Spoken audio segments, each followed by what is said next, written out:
Bismillahirrahmanirrahim. Assalamu alaikum. This is Rubina Malik. I hope you all are doing well. So guys, here is my vaccination vlog.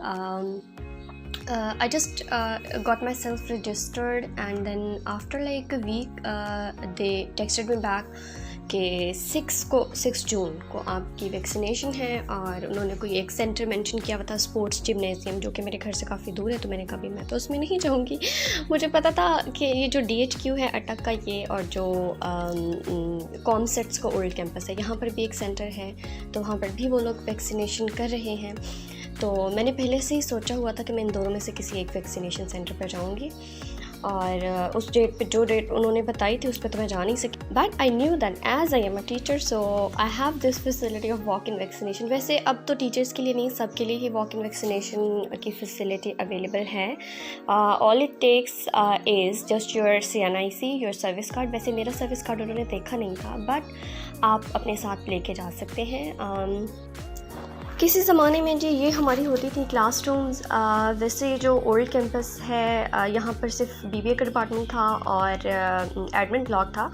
हमारा इतना बहुत ज़्यादा time यहाँ पर नहीं गुजरा as I am CS student. तो हमारा जो डिपार्टमेंट था वो न्यू कैंपस में था, लेकिन फिर भी यहाँ पर हम बहुत ज़्यादा आए हैं, क्योंकि हमारे मैनेजमेंट के जितने भी सब्जेक्ट्स होते थे वो टीचर्स हमारे डिपार्टमेंट में आने के बजाय हमें कहते होते थे कि आप लोग इस डिपार्टमेंट में आ जाएँ। तो हमारी मैनेजमेंट के मोस्टली सब सब्जेक्ट्स की क्लासेस इसी डिपार्टमेंट में होती थी, और अब ये हॉस्पिटल बन चुका है। वैसे जब हम यूनिवर्सिटी आते थे तब भी हमें ये चीज़ें सुनने को मिलती थी कि यूनिवर्सिटी से पहले ये हॉस्पिटल होता था, फिर यूनिवर्सिटी बन गई, और फिर अब वापस फिर से हॉस्पिटल बन चुका है। As I have mention earlier कि यहाँ पर हमारा इतना बहुत ज़्यादा आना जाना नहीं होता था, लेकिन फिर भी क्योंकि हमारी यूनिवर्सिटी का ही एक कैंपस था और यहाँ पर फ़ोटोकॉपियर भी था, तो ऑन एंड ऑफ हम लोग बहुत आते जाते रहते थे। यहाँ पे हमारी बहुत सारी अच्छी अच्छी मेमोरीज़ हैं। बहुत सारे जो कोई इवेंट्स वगैरह होते थे, कोई फंक्शंस होते थे, बहुत सारे हमने भी ऑर्गेनाइज़ किए, तो वो भी यहाँ पर होते थे। और वैसे भी ये इसके पास ही, अगर आप लोगों ने यहाँ पे इस कैंपस को देखा हो तो उसके साथ ही शवारमा की शॉप है। हम लोग अक्सर वहाँ से वो खाने आते थे, तो वहाँ से ख़रीद के मैं और मेरी फ्रेंड्स हम लोग इस यूनिवर्सिटी में इस कैंपस में आ जाते होते थे। और जब ये यूनिवर्सिटी थी तो तब इसका बहुत अच्छे से ख्याल रखा जाता था, और ये बहुत ज़्यादा खूबसूरत थी। बहुत सारी जगहों पे यहाँ पर बेंचेस थे और सारे अभी भी आपको जैसे कि नज़र आ रहा होगा कि ये खूबसूरत ही है, लेकिन अब इसका शायद उस तरह से ख्याल नहीं रखा जाता।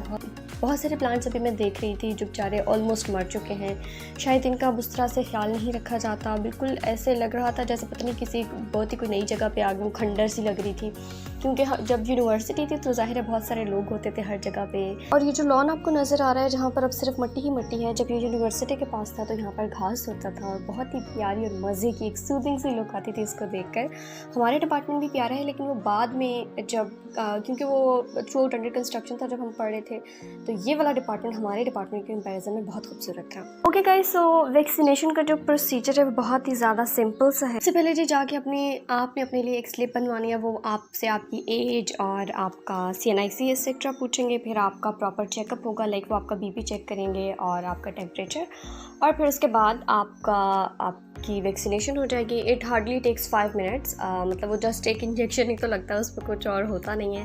मुझे जो वैक्सीन लगी थी वो साइनोवैक थी, और वैक्सीन लगने के बाद वो जो डॉक्टर थी, nurse, I don't know who she was, उन्होंने कहा कि भाई आपको आधा घंटा बैठ कर यहीं पर वेट करना है। वो आई थिंक अपनी तरफ से प्रिकॉशनरी मेजर्स ले रहे थे कि इन केस खुदा न खास्ता अगर कोई आफ्टर इफ़ेक्ट्स हों, तो अगर वैसे होंगे नहीं उनको पता है, लेकिन अगर हों तो ताकि उनको पता हो कि फिर उसके बाद उन्होंने क्या करना है। तो गाइस, ये थी मेरी vaccination story. I would like to suggest and recommend you all to please get yourself vaccinated as soon as possible.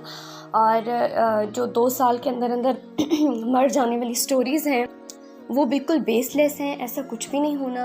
और वैसे भी बीइंग मुस्लिम हमारा तो ये फेथ है कि जो रात कब्र में है वो बाहर नहीं हो सकती, जो बाहर है वो कब्र में नहीं हो सकती। और अगर आपको लगता है कि अगर आप वैक्सीनेशन नहीं करवाएंगे, अगर मर गए तो क्या हो जाएगा, खैर है, it's fine. So this is not fine, क्योंकि अगर खुदा न खास्ता आपको कोरोना होता है तो आपकी फैमिली, आपसे मिलने वाले, आपसे इंटरेक्ट करने वाले सारे लोग एट रिस्क हैं। So please try to behave like a responsible citizen. It's my humble request, and get yourself vaccinated as soon as possible. Until the next vlog, Allah Hafiz, and don't forget to subscribe to my channel.